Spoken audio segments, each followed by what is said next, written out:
Today we have a very unique situation here. And this is one of those things that I say all the time, but I almost never get a chance to show you in real life. Okay, so I got to this house and you're gonna see this place is in really terrible shape. And when I say terrible shape, this gets much worse. The first thing I'm gonna show you is that this house has a stacked stone foundation, but you're gonna notice on the outside there's actually a stacked stone foundation, and then on the outside they've got stone veneer. These are like vanity stones. Now when you see stones like this, you'll see people used to take a lot of pride in their homes.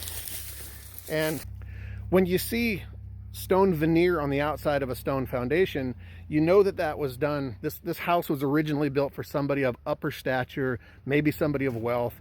This was somebody that didn't want their house looking average. But you're going to notice this foundation is not in good shape. It is actually in really terrible shape. Now, I often say that stacked stone foundations on vintage homes are my absolute favorite. And that's when everybody comes in and starts bashing on me and saying, no way, man, poured concrete is the way to go. And I have to go, oh, there's a whole bunch of reasons why I think stone foundations were superior. And it really didn't all have to do with the foundation itself. And I'm going to explain that right now. Now, as we come around to this side of the house, you notice that everything from this side over is completely falling down. It's failing. You'll notice that over here we've got this masonry block stoop that is completely settled into the ground, and this is where it gets bad. What do we have over here? A completely failed masonry block foundation. This is actually why I don't like masonry block, because I see this kind of stuff a lot. But this does definitely get worse. Look at this inside. I'm going to go in there. No, Preston, don't go under there. You're going to die. Yeah, I might. One of these days, one of these videos is going to be my imminent demise. All right. You will notice the masonry block foundation on this side of the house has completely failed. Now, somebody much braver than I got underneath here and decided to stack these up to hold up the house. Now, I'm not going to point out that these are oriented the wrong direction. You're never supposed to stack masonry blocks with the opening sideways like that. They're always supposed to go faced up, but that's kind of non-consequential at this point.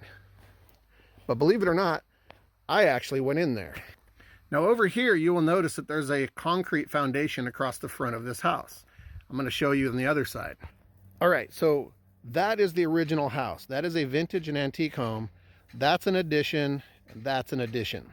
The one thing I really want you to see in this video is how everything modern is failing and how everything vintage is still holding up. And let me show you this right now. Now we're inside the original house, and I want to point something out to you. These giant hand-hewn beams that are coming across for the floor joists. You will notice that there is nothing holding those up, right? There's no support post, there's nothing there. It can span from right here all the way across to that beam without any vertical support. Now, if you look at this foundation, you will come up here and you will notice that right here is a giant sill beam. That sill beam right there, right, I'm telling you, that's probably 10 inch by 10 inch. And I wish I had a better view of it, but that actually goes up to about right here. So this whole piece right here is a sill beam sitting on top of these stones. Now, back in the day, they knew that stone foundations were prone to failure. They would have inward bowing, they would have problems. You can see they've been parge patching all of this. But there's a whole section of the foundation that is caved right in, right there.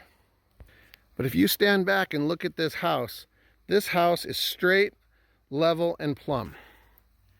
That whole section of the foundation has failed right here, or right there. And the house didn't even feel it, because right across here is a big giant sill beam going all the way across that foundation. And quite literally, everything made out of concrete or masonry block is failing.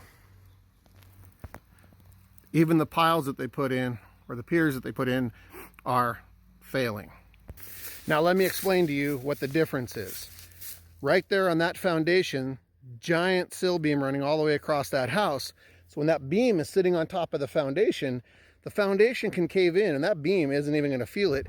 The same way the floor joists go all the way across the floor without any supports. The truth is that sill beam doesn't even need all of that foundation.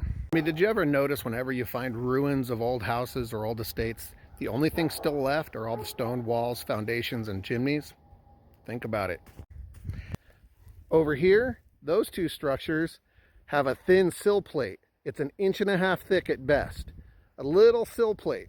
So when the foundation cracks and displaces, the whole house cracks and displaces. The whole house gets out of plumb, gets totally racked.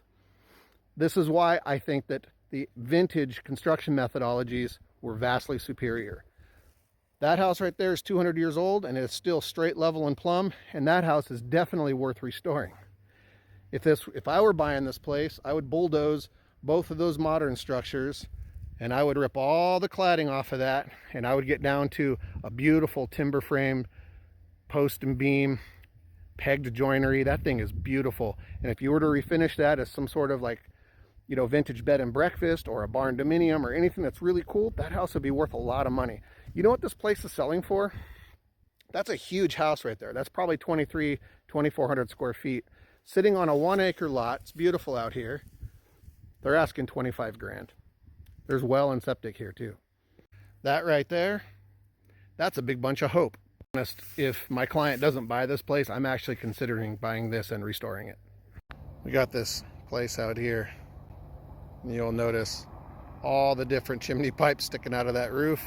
I turned around and I saw this. Now I know how they end up naming the streets around here.